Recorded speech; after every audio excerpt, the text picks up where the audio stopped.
دوسری جانب اس پر ہم دیکھ رہے ہیں کہ حکومت ہے وہ بھی پورا کریڈٹ لے رہی ہے، بلکہ حکومتی جو جماعت ہے پاکستان مسلم لیگ نون، وہ یہ کہہ رہے ہیں کہ بانی پاکستان مسلم لیگ نون میاں محمد نواز شریف صاحب جو ہیں انہوں نے احکامات دیے اور پرائم منسٹر کو کہا کہ عوام کو بہت سارا بوجھ آپ نے ڈال دیا ہے اور یہ جو پیسے ہیں اس کو ذرا واپس لے لیں۔ چلیں جو بھی ہے، لیکن یہ بھی حقیقت ہے کہ پوائنٹ سکورنگ کے ساتھ ساتھ دنیا میں جنگ لگی ہوئی ہے، اس کے اثرات دنیا کے طول و عرض میں دیکھنے کو مل رہے ہیں، یورپ ہو، امریکہ ہو، آسٹریلیا ہو، ایشیائی خطہ ہو، ہر جگہ آپ کو اس کے اثرات جو ہیں وہ دیکھنے کو مل رہے ہیں۔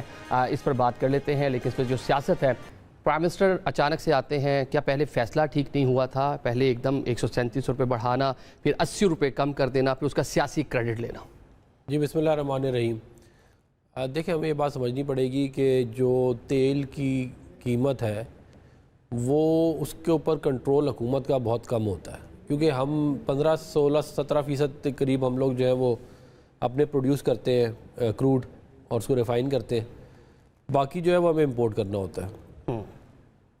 اب ظاہر ہے وہ جو چیز آپ امپورٹ کر رہے ہیں، اگر جنگ کی وجہ سے اس کی قیمت جو ہے وہ $55-56 پر بیرل سے چلی گئی ہے، $110-120 پر بیرل پہ، 140 پہ چلی گئی ہے بلکہ اب تو اس کا امپیکٹ پھر اب آپ کیسے کریں گے؟ آلریڈی آپ ایک IMF پروگرام میں ہے، اکنامک سچویشن جو ہے سب کے سامنے کیسی ہے، تو یہ تمام معاملات جو ہیں اس کو سامنے رکھتے ہوئے ہی جو ہے وہ اسی قیمت بڑھائی گئی ہے۔ لیکن بڑھایا تو پی ڈی ایل جو ہے نا، آپ نے لیوی جو ہے وہ بڑھائی اور پرائم منسٹر نے لیوی ہی واپس لینے کا فیصلہ کیا۔ وہ تو ڈائریکٹلی آپ کہہ لیں کہ وفاق لوگوں سے پیسہ لے رہا ہے جو کہ نان ٹیکس ریونیو کا حصہ بننا تھا، جس نے شاید جو شارٹ فال تھا جس پر بات ہو رہی ہے، جو اہداف پورے نہیں کر پائے۔ آج بلکہ بلاول بھٹو نے بھی بات کی، بلکہ ایک منی بجٹ لانے کی بات کر رہے ہیں۔ سنوا دیں ذرا آپ کو، یہ بلاول صاحب کو ذرا سنائیں کہ وہ کیا فرما رہے ہیں منی بجٹ، اور ایک تو بتا رہے ہیں کہ حکومت کی جو معاشی ٹیم ہے انہوں نے جو بریفنگ دی تو ان کی عید خراب ہو گئی، اگر آگے چل کے کوئی منی بجٹ آتا ہے تو کیا ہوگا؟ ذرا سن لیں ذرا کیا کہتے ہیں۔ عید کے موقع پہ اسلام آباد والے آئے تھے، ہمارے وفاقی وزیر آئے تھے، اور انہوں نے آ کے جو بریفنگ دی کم از کم میرا عید تو خراب کر دیا کہ اگر مالی سپورٹ حکومت عوام تک پہنچانا چاہتا ہے، پاکستان پیپلز پارٹی تیار ہے وفاقی حکومت کے ساتھ مل کے کام کرنے کا۔ ہم اس حد تک تیار ہے کہ اگر وفاقی حکومت یہ فیصلہ کرے کہ انہوں نے وقت سے پہلے ایک منی بجٹ لے کر آنا ہے تو ہم اس حد تک جانے کے لیے تیار ہے۔ یہ آپ نے سن لیا بلاول صاحب کیا فرما رہے ہیں کہ اگر بجٹ سے پہلے کوئی منی بجٹ آتا ہے تو پاکستان پیپلز پارٹی اس کو سپورٹ کرنے کے لیے تیار ہے، کیوں اس طرح کی بھی تیاریاں ہو رہی ہیں؟ دیکھیے بات یہ ہے کہ ظاہر ہے اگر آپ نے یہ اس کی جو اس کو کہیں نہ کہیں آپ نے اس کو سبسڈائز کیا ہوا ہے، پھر بھی اب 80 روپے بھی کم کر دیے ہیں، تو وہ آپ ظاہر ہے ایک جگہ سے نکال کے دوسری جگہ پہ ڈال دیتے ہیں نا، خود تو ظاہر ہے کہیں اور سے تو آنا نہیں ہے معاملہ، تو اور جو آپ کا پورا بجٹ بنا ہوا ہے وہ $60-70 پر بیرل پہ بنا ہوا ہے، اس سے ڈبل سے بھی زیادہ ہو گئی ہے۔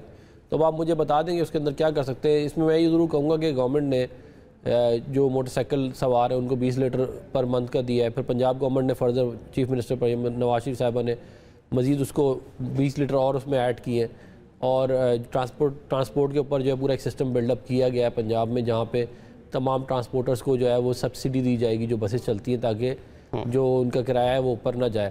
تو یہ اب انڈائریکٹ سبسڈیز جو ہیں وہ گورنمنٹ دے گی عوام کو ریلیف پرووائڈ کرنے کے لیے، لیکن یہ ایک ایکسٹرا آرڈنری سرکمسٹانسز ہیں جس کے اندر ایک جنگ ہے اور وہ ہمارے کنٹرول میں ہے نہیں، اور ابھی تک یہ بھی نہیں سمجھ میں آ رہی کہ وہ معاملہ بھی کہاں جائے گا۔ ہو سکتا ہے یہ بہت لمبا چلے، اگر یہ لمبا چلے گا تو ظاہر ہے پھر اب آپ دیکھ لینا، اگر ابھی جو حکومت نے ابھی کچھ دن ایک ہفتہ یا پتہ نہیں 10 دن سبسڈی دی ہے، اس کے اوپر 126 ارب روپے لگ گئے، تو 126 ارب روپے جو ہے وہ ظاہر ہے آپ نے اپنے جو ترقیاتی کام ہے وہاں سے نکال کے ادھر ڈالے۔ ٹھیک ہے جنگ ہے، اس کے اثرات ڈیفینیٹلی ہے، لیکن وہ اصل جو لوگوں کو مسئلہ تھا کہ پوری ریجن میں سب سے مہنگا پیٹرول جو ہے وہ پاکستان میں مل رہا تھا، ایک ریئیکشن دیکھتے ہو محمد زبیر صاحب، ایک ریئیکشن دیکھا آپ نے کل ملک میں کافی سٹیز کے اندر احتجاج بھی ہوئے، پاکستان تحریک انصاف نے پروٹیسٹ کی بات کی، جماعت اسلامی بھی یہی بات کر رہی تھی، پھر پرائم منسٹر آتے ہیں اور قیمتیں کم کر دیتے ہیں، لیکن کریڈٹ دے رہے ہیں اپنے پارٹی صدر کو میاں محمد نواز شریف صاحب کو، جو 3 بار سابق وزیر اعظم رہ چکے ہیں۔ ان کے احکامات آئے تو میرے خیال سے جو پہلے ایک وجہ قرار دیا جا رہا تھا کہ IMF کی شرائط ہے،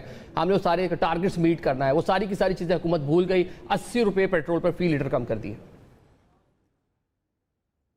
دیکھیں بڑی حکومت نے پرسوں رات ہی جب پرائس انکریز کی 2 وزیر آئے، اور اس سے پہلے آپ دیکھ رہے تھے کہ روز بیٹھک ہو رہی تھی، اب بتاتے تھے کہ وزیر اعظم بیٹھے ہوئے ہیں اور بھاری بھرکم سارے وزراء مشیران بیٹھے ہوئے ہیں، پھر پریزیڈنٹ ہاؤس میں بیٹھک ہو رہی ہے، ڈسکس ہو رہا ہے، اور فیصلہ جب ہوتا ہے تو مجھے حیرانی ہے کہ کوئی بھی مشیر یا وزیر یہ نہیں کہہ رہا کہ جی آپ نے 137 روپے کیلکولیٹ کیا، 137 روپے بہت زیادہ ہوتے نا، لوگوں کا تختہ ہو جائے گا. تو اس میں ہم ٹیکس کیوں ڈال رہے ہیں؟ مطلب کوئی سینس بنتا ہے؟ اچھا پھر جب جو پیٹرولیم منسٹر نے اور فائنینس منسٹر نے جب اعلان کیا, جیسے ابھی افنان کہہ رہے تھے کہ جو انٹرنیشنل آئل پرائسز ہے وہ ہم پاس آن کر رہے ہیں. No, not passing on international oil prices. آپ بالکل غلط بیانی کر رہے تھے. 79 روپیز امپیکٹ تھا انٹرنیشنل آئل پرائسز کا, 55 روپیز امپیکٹ تھا آپ کا جو آپ ایڈیشنل ٹیکس لے رہے تھے. کس سلسلے میں آپ ٹیکس لے رہے تھے؟ اس کی ایک وجہ تھی, اس وجہ سے لے رہے تھے کہ آپ کا جب اوریجنل ٹارگٹ تھا 14.1 ٹریلین روپیز, مارچ تک اس فسکل ایئر کے 9 مہینے میں آپ 800 بلین روپے شارٹ فال ہے آپ کا, اور ریوائز ٹارگٹ جو تھا اس سے 600 بلین شارٹ فال ہے. اس کا قصور کس کا ہے؟ پاکستان کے عوام کا. ایف بی آئی کے chairman, prime minister of Pakistan, بھاری برکم ministers, no one is responsible, no one is accountable. یہ جو سب سے بڑا مسئلہ ہے نا, یہ شہباز شریف حکومت کا, اور یہ جب سے آئے ہیں اور یہ پروونشل حکومت نے یہ کسان کارڈ اور فلانا کارڈ, بھائی آپ اکنامک پالیسی ایسے بنائیں جس سے اکنامک ایکٹیویٹی بڑھے, جس سے امپلائمنٹ جنریشن ہوئے, جس سے ایکسپورٹ ہوئے, جس سے انویسٹمنٹ آئے. یہ کون سا طریقہ ہوتا ہے کہ آپ نے 5 لاکھ لوگوں کے لیے یہ کارڈ دے دیا؟ آپ رسپانسبل ہے 25 کروڑ عوام کے لیے. آپ بس میں آپ نے فری کر دیا. کوئی ایک کنٹری مجھے بتا دے جو ایسے چلتی ہے. تو پھر کیا کرتے ہیں زبیر صاحب؟ پھر کیا کرتے ہیں؟ کوئی سولوشن کیا تھا؟ ایک سیکنڈ, میں بتاتا ہوں نا, میں بتاتا ہوں.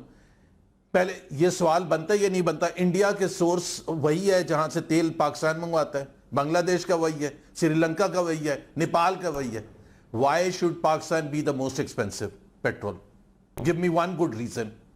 Give me one good reason. اور کتنا جب 478 458 کیا تھا تو ایکویولنٹ پاکستانی روپیز میں بنگلہ دیش کا 280 روپے, انڈیا 286 روپے, اور اسی طرح سے نیپال پتہ نہیں 322 روپے. اور سب سے بڑی بات یہ ہے کہ انڈیا نے, ہم بڑی مذاق اڑاتے ہیں انڈیا کا, پورے 1 مہینے میں انہوں نے کوئی انکریز نہیں کیا. بنگلہ دیش نے کوئی 14% انکریز کیا. انہوں نے ڈیوٹیز بھی کم کر دی, 13 روپے سے 3 روپے کر دی جو انڈین روپیز ہے, ڈیوٹی بھی کم کی. کم کر دی نا جی. آپ اس وجہ سے کہ ان کی معیشت جو تھی وہ اس سے پہلے اتنے اس کی سمت یا ڈائریکشن اتنی زیادہ, اور سب کو پتا تھا, نمبرز ور سیئنگ. یہ 4 سال سے پتہ نہیں ادھر ادھر پتہ نہیں کیا ہاتھ پاؤں مار رہے تھے, نہ انویسٹمنٹ لے کے آئے, نہ ایکسپورٹ بڑھایا, نہ امپلائمنٹ جنریشن کی, نہ پاورٹی ریڈکشن کیا. Not a single thing. This is probably the worst 4-year period. Probably کیا, فار شور. آپ G D P growth average دیکھ لیں پاکستان کی ہسٹری میں اٹھا کے 80 سال میں بتا دیں کہ کون سا 4 سال کا پیریڈ ہے جس میں ایوریج گروتھ 2% سے کم رہی ہو.